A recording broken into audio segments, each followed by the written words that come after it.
गेल्या काही दिवसांपासून पुणे शहरामध्ये काही विचित्र घटना घडतायत आणि अशातच आज पुण्यातल्या मुख्य अशा बाजीराव रस्त्यावरती रक्तरंजित थरार पाहायला मिळालाय। या ठिकाणी आपण पाहतोय की पुण्यामध्ये पुन्हा एक खून जो आहे तो या ठिकाणी झालेला आहे।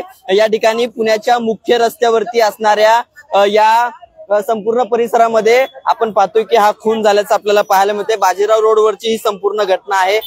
या ठिकाणी जर आपण पाहिलं तर एका तरुणावर धारदार शस्त्राने वार करून त्याची हत्या करण्यात आल्याची धक्कादायक घटना जी आहे ती या ठिकाणी घडलेली आहे। मिळालेल्या माहितीनुसार आज दुपारी 3:15च्या सुमारास हा रक्तरंजित थरार जो आहे तो या ठिकाणी घडलाय। अभिजित इंगळे आणि त्याचा मित्र मयंक खरारे हे दोघेही दुचाकीवरून जात असताना महाराणा प्रताप उद्यानाजवळ जी दखनी मिसळ आहे त्याच्या समोर काही जनता वसाहत मधील अज्ञात तरुण आलेले होते आणि अज्ञात तरुणांनी तोंडावरती मास्क लावलेलं होतं आणि पाठीमागून त्यांनी कोयत्याने जे आहेत ते वार केलेले होते आणि वार केल्यानंतर त्यातला जो मयंक खरारे आहे याच्या चेहऱ्यावरती जी आहे ती जास्त जखम जी आहे ती झाली आणि त्याच्यामध्ये त्याचा जो जागीच मृत्यू झाल्याची माहिती सध्या मिळालेली आहे।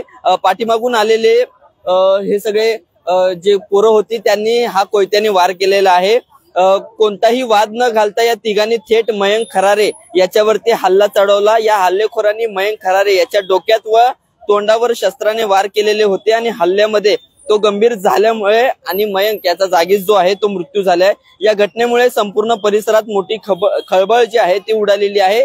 पोलिसांकडून या हत्येमागे नेमकं कोण होतं याचा आरोपीचा शोध सध्या पोलीस घेत आहेत।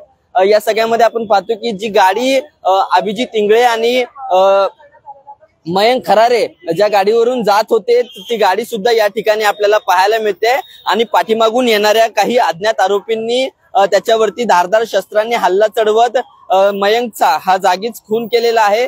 गेल्या काही दिवसांपासून पुणे शहरामध्ये काही विचित्र घडामोडी ज्या आहेत त्या घडतायत। यामध्ये जर आपण पाहिलं तर नुकतंच 3 दिवसापूर्वी जी आहे ती या ठिकाणी गणेश काळेचा खून जो आहे तो घडलेला होता आणि या खून प्रकरणामध्ये जर आपण पाहिलं तर आंदेकर टोळीचा जो आहे तो या संपूर्ण घटनेमध्ये थेट संबंध आलेला होता आणि अशातच आज बाजीराव रस्त्यावर जी काही घटना घडलेली आहे या घटनेनंतर संपूर्ण पुणे शहरामध्ये खळबळ उडालेली आहे। कुठेतरी कायदा व सुव्यवस्थेचा प्रश्न जो आहे तो ऐरणीवरती आल्याचं आपण पाहतोय की एकाच आठवड्यामध्ये अगदी 2 दिवसांच्या फरकांमध्ये अशा पद्धतीची दुसरी घटना जी आहे ती या ठिकाणी घडते आणि त्यामुळे संपूर्ण पुणे शहरामध्ये एकच खळबळ जी आहे ती या प्रकरणाने उडालेली आहे।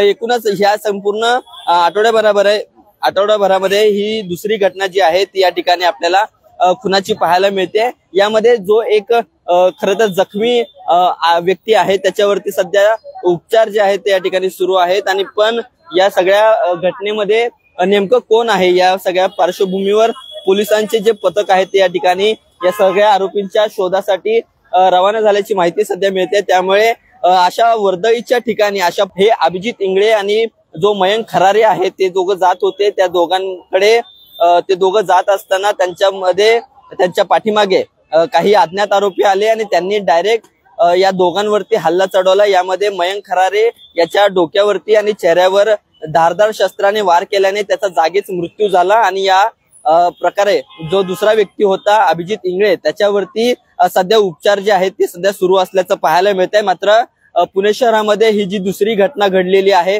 एकाच आठवड्यामध्ये ही खुनाची दुसरी घटना घडली आहे। कोंडव्यामध्ये जो काही गणेश काळेच्या हत्येचा कट रचला गेलेला होता खरं तर या सगळ्या अनुषंगाने या सध्या प्रकरणामध्ये चौकशी केली जाऊ शकते की या प्रकरणाचा थेट संबंध गणेश काळेच्या हत्येसोबत होता का किंवा याला सुद्धा कुठेतरी टोळी युद्धाची किनार आहे का या अनुषंगाने सध्या पोलीस जे आहेत ते चौकशी करतील अशा सध्या माहिती जी आहे त्या विश्वसनीय सूत्रांकडून आपल्याला मिळताना पाहायला मिळते। मात्र सध्या ज्या काही अज्ञात आरोपींनी या ठिकाणी कोयत्याने वार करून जे फरार आरोपी झालेले आहेत त्यांना शोधण्यासाठी पथकं काही जी आहेत ती या ठिकाणी सोडण्यात आल्याची माहिती मिळते। मात्र आता सध्या तरी या संपूर्ण घटनेचा तपास जो आहे तो फॉरेन्सिक डिपार्टमेंट कडून घेतला जातोय आणि सध्या या संपूर्ण घटनेचा पंचनामा जो आहे तो त्यांच्याकडनं केला जातोय।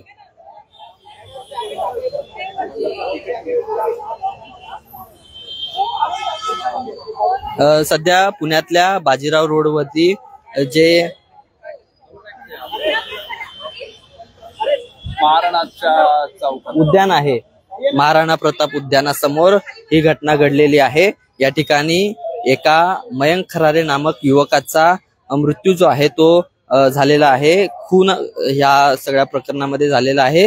तो आणि त्याचा मित्र जो आहे तो रस्त्यावरून गाडीवरून जात होते आणि त्याच्या मागून जे आहेत ते काही अज्ञात आरोपी आले आणि त्यांच्यावरती कोयत्याने जे आहेत ते वार केले आणि त्याच्यामध्ये मयंक खरारे या युवकाचा मृत्यू झालेला आहे। खरं तर पुणे शहरामध्ये अनेक वेगवेगळ्या ठिकठिकाणाहून अनेक तरुण शिक्षणासाठी येतात, मात्र पुण्यामध्ये सध्या गेल्या 2 ते 3 दिवसांपासून जो काही प्रकार सुरू आहे यामध्ये एकूणच फार चिंताजनक परिस्थिती संपूर्ण पुणे शहरामध्ये आढळते। खरं तर गणेश काळेच्या या हत्या प्रकरणामध्ये टोळी युद्धाची किनार होती, मात्र आता याच घटनेमध्ये सुद्धा टोळी युद्धाचा कुठलीही किनार मिळते का किंवा याचा संशय कुठे थेट टोळी युद्धाशी लागला जातोय का हे पाहणं देखील आता तितकंच महत्वाचं असणार आहे। यामध्ये जे काही तरुण होते ते सगळे अल्पवयीन असल्याची सुद्धा माहिती मिळते। अगदी 17-18 वर्षाचे, 19-20 वर्षाचे हे सगळे तरुण असल्याची माहिती सध्या मिळते। सध्या फॉरेन्सिक डिपार्टमेंट कडून या संपूर्ण घटनेचा पंचनामा जो आहे तो या ठिकाणी केला जातोय आणि संपूर्ण या परिसरामध्ये एकच खळबळ जी आहे ती उडालेली आहे। आपण पाहतोय की या संपूर्ण घटनास्थळी पोलिसांनी संपूर्ण या परिसराला वेढा घातलेला आहे आणि आरोपींच्या शोधासाठी जी आहे ते पथकं जी आहे ती रवाना केलेली आहे। मात्र या ठिकाणी ही घटना घडल्यानंतर या अज्ञात आरोपींनी या ठिकाणाहून पळ काढला आणि पळ काढल्यानंतर ते नेमके कुठे गेले याचा शोध सध्या पुणे पोलीस घेत आहेत। याशिवाय त्यांनी ज्या धारदार शस्त्रांनी हल्ला केला ते शस्त्र देखील त्यांनी इथेच सोडलेलं आहे। अगदी कोयता जो आहे तो या ठिकाणीच आपल्याला पाहायला मिळतोय, कोयत्याने वार केलेला आहे। यामध्ये मयंक खरारे नावाचा युवक जो आहे तो गंभीर जखमी झाला। या जखमी अवस्थेमध्ये त्याचा या ठिकाणी जागीच मृत्यू झाल्याची माहिती सध्या मिळते। पोलिसांनी अजून या सगळ्या प्रकरणामध्ये कुठलीही प्रतिक्रिया दिली नाहीये। सध्या या संपूर्ण घटनेचा तपास सुरू आहे।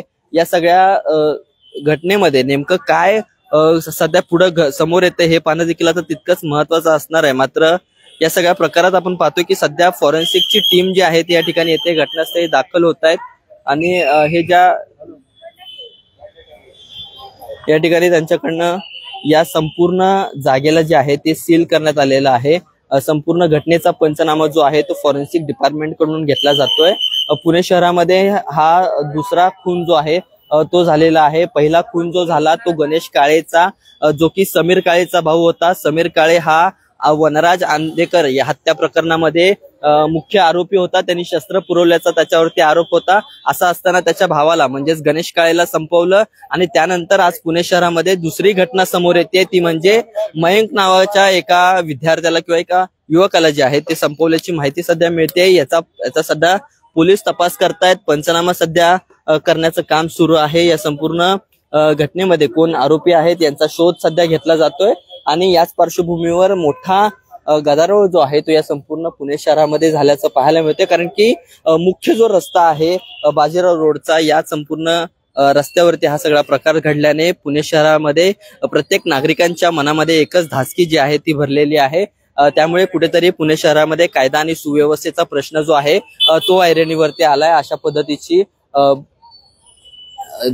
भीती जी आहे ती सध्या पुणेकर नागरिकांमध्ये आपल्याला सध्या पाहायला मिळत आहे आणि सगळा जो परिसर आहे तो पूर्ण या ठिकाणी पोलिसांनी जे आहे ते कव्हर करून सोडलेला आहे आणि या संपूर्ण घटनेचा सध्या पंचनामा या ठिकाणी केला जातोय आणि आपण पाहतोय की या संपूर्ण घटनेचा पंचनामा करण्यासाठी फॉरेन्सिक डिपार्टमेंटची जी टीम आहे ती या ठिकाणी दाखल झालेली आहे आणि पोलीस जे आहेत ते अजूनही कुठल्या पद्धतीची प्रतिक्रिया या सगळ्या संदर्भामध्ये देत नाहीये। सध्या माहिती ते आहेत ते सर काय घटना घडली इथं, नेमकं काय हा सगळा प्रकार आहे? या घटनास्थळी बाजीराव रोडवर एका तरुणाचा जो खून झालेला आहे त्या खुनाची प्राथमिक माहिती अशी कळून येत आहे की हा तरुणांमधला जो पूर्वाचा त्यांच्यामधला वाद होता त्या वादामधनं ही झालेली घटना आहे। आम्ही आता तपास सुरू केलेला आहे, इथे फिर्याद घेण्याचं काम सुरू केलेलं आहे। जसं आपण बघू शकता फॉरेन्सिकच्या लोकांनी पण फॉरेन्सिक एव्हिडन्स जमा करण्याचं काम सुरू केलेलं आहे। आरोपींना पकडण्यासाठी टीम पाठवलेली आहे आणि पुढील तपास चालू आहे. सर, माया टोळी नावाची काही टोळी सस्पेक्टेड आहे का? वानवडीतील माया टोळीचं नाव समोर होते सर, नेमकं काय प्रकार आहे? अजून अशा काही प्राथमिक माहिती मिळाली नाही आहे. फक्त प्राथमिक माहिती एवढीच आहे की या तरुणांमध्ये पहिल्यापासून वाद होता, त्या वादांच्यामुळे ही घटना घडलेली आहे. आता हे काय टोळी आहे किंवा यांच्यावर पहिल्याचे गुन्हे आहेत जर आपण बघू शकतो. हा जो मयत होता याच्यावर काही पूर्व गुन्हे नव्हते, प्राथमिक माहिती अशी मिळत आहे. पुढील आम्ही अजून तपास करत आहे की कोणी मारलं आहे, कोणी काही कशामध्ये इन्व्हॉल्ड आहे का. टोळीचा प्राथमिक असा काही संबंध याच्यात दिसून येत नाही आहे. आरोपीची नावं निष्पन्न सर, आरोपी नेमके कोण होते, त्यांची नावं समोर आली का, आणि त्यांनी नेमकं कशामुळे मारलं, हत्यार कुठली वापरली? आरोपींचा शोध घेणं अजून पण चालू आहे. आमची टीम आम्ही पाठवलेल्या आहेत. लवकरात लवकर आम्ही आपल्याला मोडस काय होतं? मोडस सांगा ना. यांचा पूर्वीचा वाद आता तपासामध्ये आपल्याला कळेल की नक्की काय वाद होता. त्याच्यामध्ये एवढंच कळतंय की वाद हा छोटा मोठा होणारे जे वाद आहेत त्या वादावरनं झालेला हा खून आहे. मोडस काय होती सर नेमकी? मोडस असं एकदम कन्सिडर्ड म्हणजे सराईत आरोपी जसं मोडस करतात तसं काही प्रकार नाही आहे. इथं बाईकवर आल्यानंतर मग ते वाद झाल्यानंतर मग कोयत्यानी आणि खुपरीने असं मारलेलं दिसत आहे. सर, हत्यार देखील घटनास्थळी आहे. ते तरुण किती जण होते हल्ला करणारे? गाडीवरती आले होते का, याची काही माहिती मिळू शकले? जी, गाडीवर आले होते. 2 ते 3 तरुण आहे अशी प्राथमिक माहिती आम्हाला मिळाली. तपासामध्ये आपल्याला नक्कीच कळेल मॅडम अल्पवीन आहे की. ठीक आहे, थँक्यू.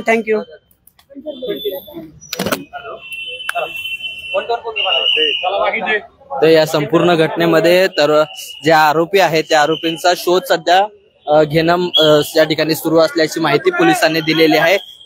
या ठिकाणी संपूर्ण गर्दीला पांगवण्याचं काम सध्या पोलीस करतायत, कारण की संपूर्ण घटनेने संपूर्ण पुणे शहरामध्ये एकच खळबळ उडालेली आहे.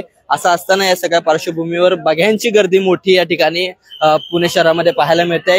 खरं तर हा संपूर्ण मुख्य रस्ता आहे आणि या मुख्य रस्त्यावर मोठी वर्दळ जी आहे ती या संपूर्ण परिसरात असते आणि त्यामुळे या सगळ्या गर्दीला पांगवण्याचे सुद्धा प्रयत्न या ठिकाणी प्रशासनाकडून केले जाते. आणि सध्या या संपूर्ण घटनेचा पंचनामा जरी होत असला त्यामुळे या ठिकाणी असं बोललं जाते की जनता वसाहत किंवा दत्तनगर मधली जी काही माया टोळी नावाची एक गँग जी आहे सक्रिय होती याच्यामध्ये सहभाग असल्याचं बोललं जातंय. मात्र अखेर या सगळ्या प्रकरणामध्ये चौकशी जेव्हा केली जाईल किंवा आरोपी जेव्हा हाती येतील त्यावेळेस त्यांची जेव्हा चौकशी होईल त्यावेळेस हे सगळं कोणत्या कारणावरून झालंय हे सगळं या सगळ्यातून निष्पन्न होईल. आणि त्यामुळे या संपूर्ण प्रकरणात आता सध्या तरी जास्तीची काही माहिती जी आहे ती देता येणार नाही असं पोलिसांकडून सांगण्यात आलंय. असं असलं तरी या संपूर्ण घटनेने पुणे शहरात जी आहे ती एकच खळबळ उडालेली आहे आणि या ठिकाणी मोठ्या तरुणांची संख्या जी आहे ती मोठ्या संख्येने आपल्याला पाहायला मिळते, कारण की हा संपूर्ण परिसर जो आहे तो महाविद्यालयीन विद्यार्थ्यांनी गजबजलेला असतो. कारण या ठिकाणी महाराणा प्रताप उद्यान असल्याने अनेक युवक जे आहेत युवक युवती या ठिकाणी येत असतात आणि बाजीराव रस्ता जो पुण्यातला एक मुख्य रस्ता मानला जातो या रस्त्यावरती अशा पद्धतीने महाराणा प्रताप उद्यानाजवळ घटना घडल्याने संपूर्ण पुणे शहरातच खळबळ उडाल्याचं दिसून येते. सध्या तरी या संपूर्ण घटनेचा कुठल्याही टोळीशी संबंध नसल्याचं पोलिसांनी स्पष्ट केलेलं असलं तरी या सगळ्यामध्ये चौकशी अंतिम नेमकं काय समोर येतं हे पाहणं आता तितकंच महत्वाचं असणार आहे. एंड देतो.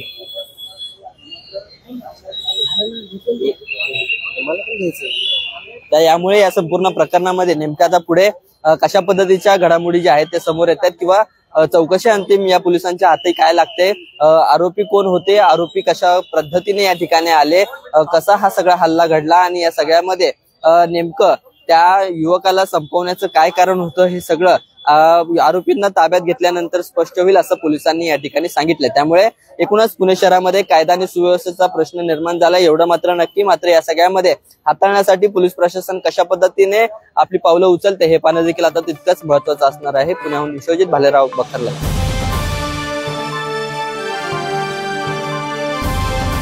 समाजकारण, प्रशासन आणि राजकारणातल्या अचूक विश्लेषणासाठी बखर लाईव्हच्या सोशल मीडिया प्लॅटफॉर्म्सना लाईक, फॉलो आणि सबस्क्राईब करा.